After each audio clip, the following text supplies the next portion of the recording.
Hey guys, how's it going? Today I wanted to talk about something that I read on the internet. It's about pollution that are caused by those big ships, those big container ships that are basically transporting stuff from one continent to the other for product sales and all that stuff. And I read something pretty interesting where it was saying that there's about 15 ships in the world, not counting the cruise ships and stuff, but 15 cargo ships in the world that actually on a yearly basis do more pollution just with those 15 ships combined than all the cars throughout the world. And I thought it's pretty interesting because not a lot of people are talking about that, and I thought it was kind of strange in some way because after all, we're living in a country where they restrict cars. They really restrict the pollution that can be caused by cars. Of course, depending on what state you're in or what country you're in, they have stricter laws. But I just thought it was interesting that nobody really talks about that, and also the fact that cruise ships in one day can cause pollution equivalent to over 3 million cars per day. That's a pretty substantial, because there's a ton of cruise ships going around the world, and that's not something that people ever talk about yet. Like, for example, being in California, they have such strict laws on what car you can have and basically how much CO2 it can emit. Now, the big difference between these big cargo ships and cars is that cars use gasoline, petrol, diesel, basically petrol, for the most part, and they're very refined so that they create the least CO2 possible. Whereas these kind of ships, they use another kind of gasoline, another kind of petrol that's really not refined, and can create quite a lot of pollution compared to cars.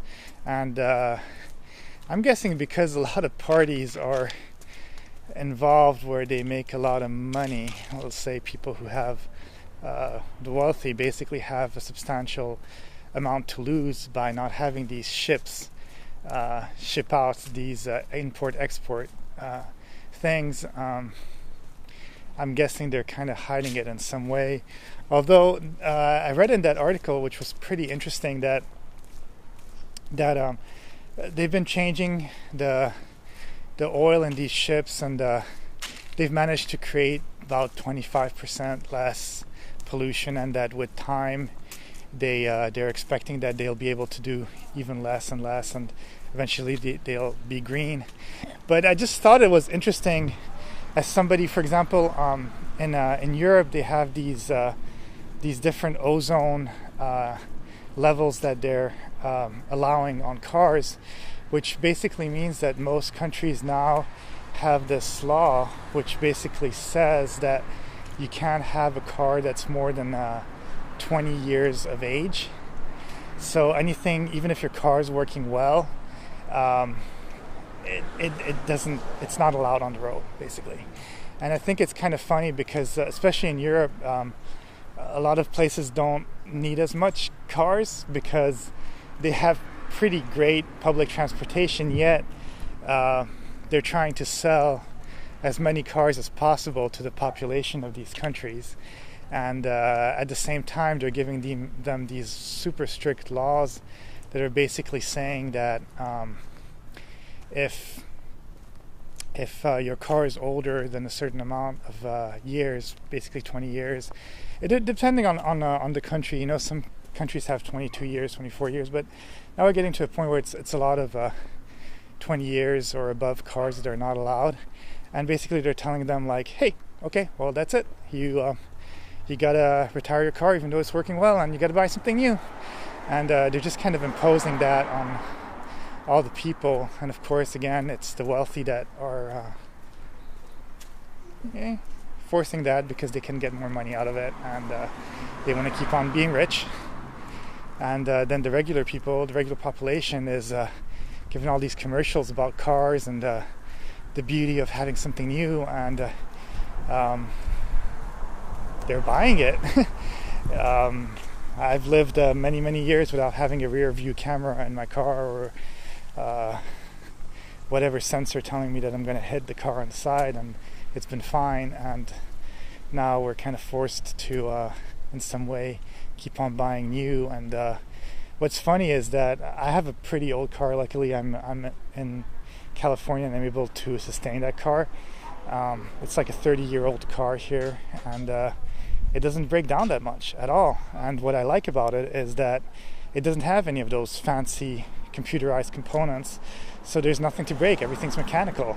Whereas in the new cars, even though they're smoother and they make less noise, and they do have rear view cameras or whatever that you need, a lot of components and a lot of things seem to tend to break really fast. And I'm thinking that a lot of the manufacturers are actually doing that on purpose, so that people don't keep their car for so long, and that they stay slaves to buying new cars. But in a society that's not super wealthy, if you have the money, great.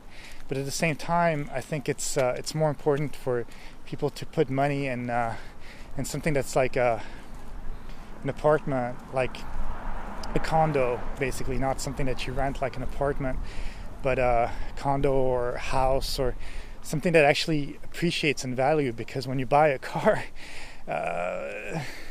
except if it's an old classic that you've kept for 50-60 years and it's pristine, basically as soon as you drive it off the lot, it devalues by like 30%. And who wants to have a depreciable asset? So I'd say if you do want to buy a new car, like, don't ever buy new. Get maybe a 3-4-year-old car that's certified and that you're getting at half the price of what it is new, and it'll still look new. And then try to keep it for as long as you can. And don't always look at those commercials and think, oh, it's because I'm tired of my car that I need to get something new, because that's going to just make you broke for nothing, because you already have a car that's great.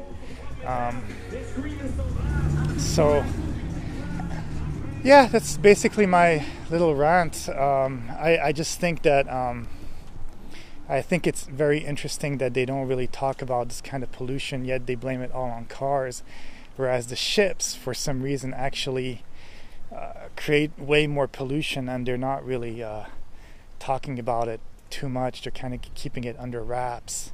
But in a world where we do need to look out for each other, I'd say, hey, you guys, the rich people, if you have so much money already, maybe cut back a little, and don't always force bad air and bad things to the regular population. Give us a break, and you'll give yourselves a break, because you'll probably live a little longer. Because guess what? You're breathing this air too, no matter how rich you are. And if you want to live a little longer and enjoy that money that you have, you might as well give us, the regular folks, some good air. If there's anything that can be done, I think that we do need to cut on pollution from those big container ships, and maybe not always blame it on the regular folk that need to do smog checks so much, whereas the boats are doing so much more pollution.